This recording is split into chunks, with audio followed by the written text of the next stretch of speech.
Pioneering Progress, ESG and Corporate Sustainability Conversations. Hi, everyone. My name is Shalini Manjunath, and welcome to another edition of the Cloud Collective podcast. Today, we will be talking with global sustainability and ESG expert, Faith Taylor, as she shares valuable advice for those embarking on a corporate ESG journey, especially some of the pitfalls and mistakes many corporate sustainability team members make even before they get started. Welcome to our show, Faith. How are you doing today? I'm doing great. Thank you for having me, Shalini. Faith, we were just going through your LinkedIn profile and it's impressive. Please tell us more about you and how you got into the sustainability and ESG business. Over 18 years ago, I had the opportunity to build the program from the ground up with Wyndham Worldwide. And what started me on this journey was my son, who asked me to go see the movie Inconvenient Truth. And I understood that climate change would be a strategic priority for the company that I was at that time.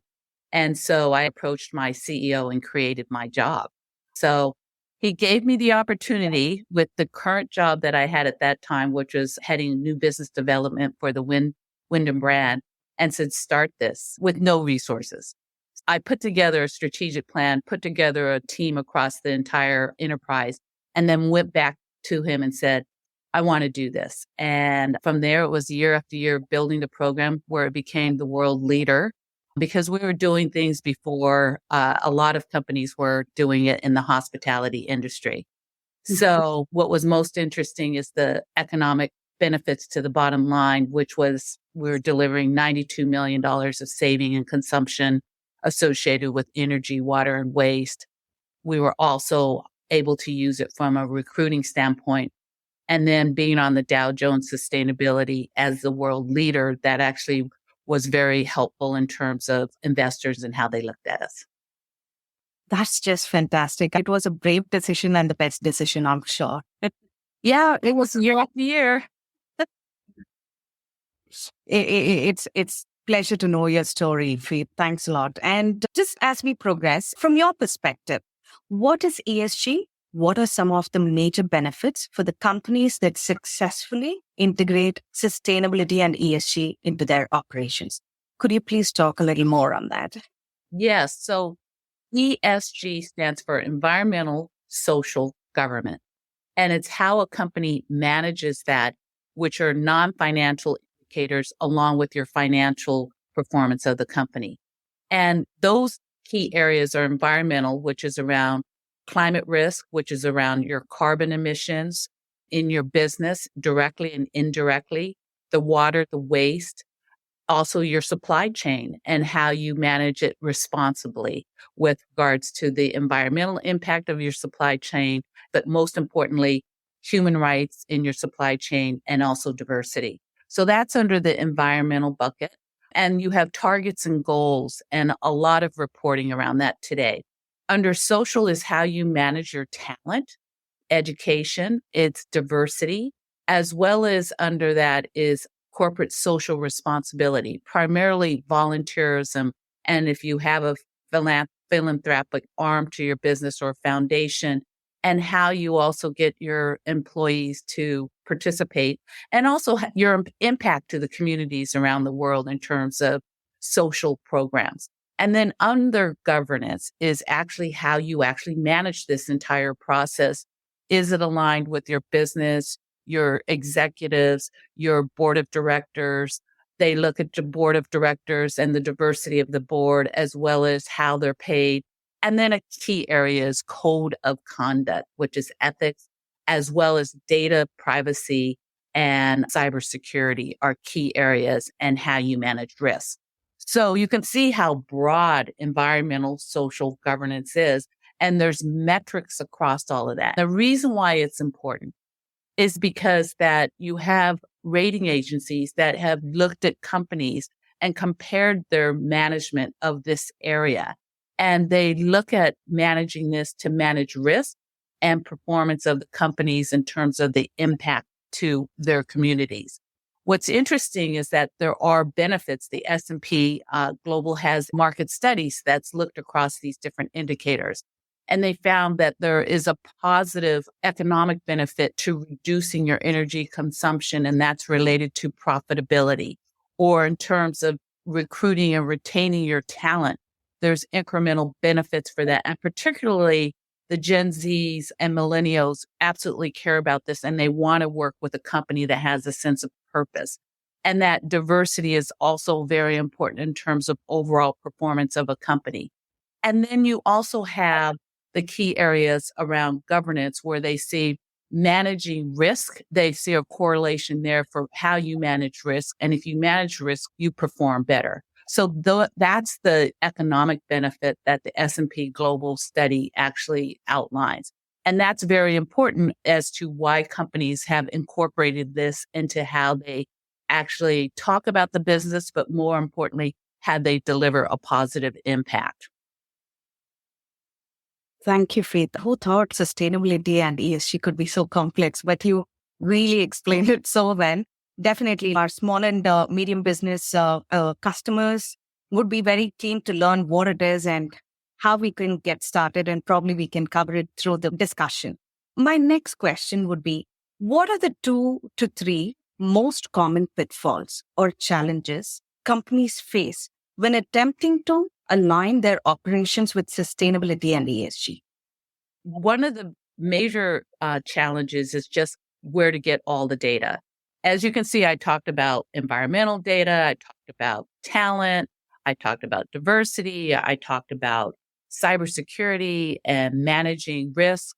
And so where do you get all of those data points? There are guidelines, the Greenhouse Gas Protocol, the global GRI is another standards and frameworks that you use to actually develop information as to what to report on. So the first step is to figure out what is material for your company, what's important in terms of these key areas, and then actually getting the data to report on it. That is the first step, and having integrity around that.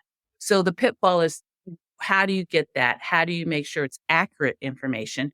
And then how do you set your key performance indicators? That's one of the key areas. The other area that's very challenging is that there's a lot of regulation around this now that is growing. In fact, in the last 10 years, it's up over 150% in terms of regulations around climate, around environmental performance, and around reporting on this. So understanding those different regulations and requirements for reporting, you really need to do that gap analysis and mapping of what is important for your company and the data and KPIs that you need. That's another key area. And then to reach these goals and really develop a roadmap around that, a key thing is to look at what those business strategies and your business model to align it with these key areas around the environmental, social governance, and what you want to track, measure, and report. What's difficult for companies is that you have to still align it with your business growth strategy, your business model, to make sure that as you are reducing your footprint or improving your impact, it's aligned with your business. And the great thing about Kyndryl is that's how we develop our plans. We do have a commitment to be net zero of carbon emissions by 2040 and 50% down by 2030. And we did that by developing a financial model that incorporated a lot of the information across the enterprise. And we also did that by developing an inventory management plan of all of these key areas, particularly in the environmental area. But then also there's key areas that have been developed with regards to our talent.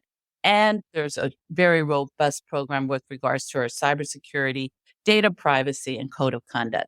So you can see that it can be challenging to get information. It can be challenging to align it with your business strategy and to also understand what's important for you in terms of reporting externally.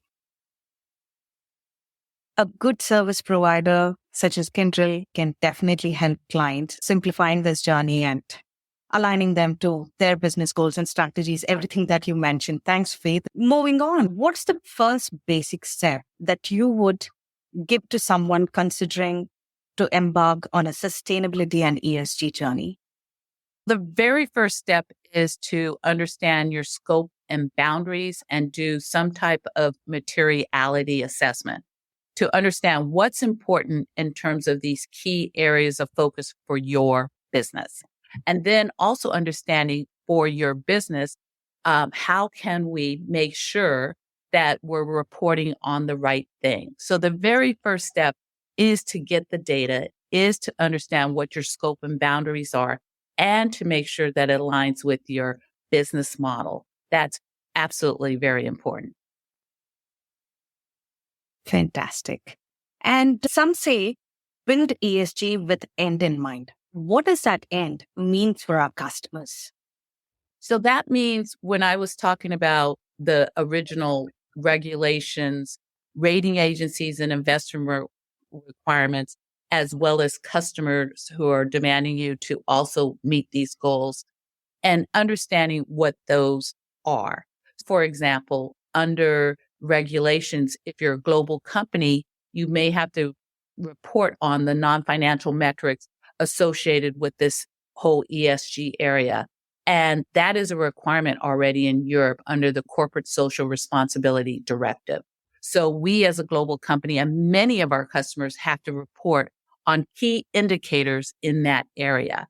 Then there's also other regulations, whether it's the California recently launched regulation around climate change and disclosures around this, as well as looking at what rating agencies scores companies around this. So this is where investors are looking at different agencies such as ISS, Sustainalytics, MSI. They give you a score in terms of your performance on these key areas for your business and industry. And you can look at that also as you build out your program to see, we want to make sure that we're aligning with that we're complying with that. And then there's the customers. And we have many customers today that are requiring us to report on our progress in these key areas. And because they're also under the same regulatory requirements to get to net zero, to report on key indicators around their talent and governance issues. So therefore, they also require us to do that.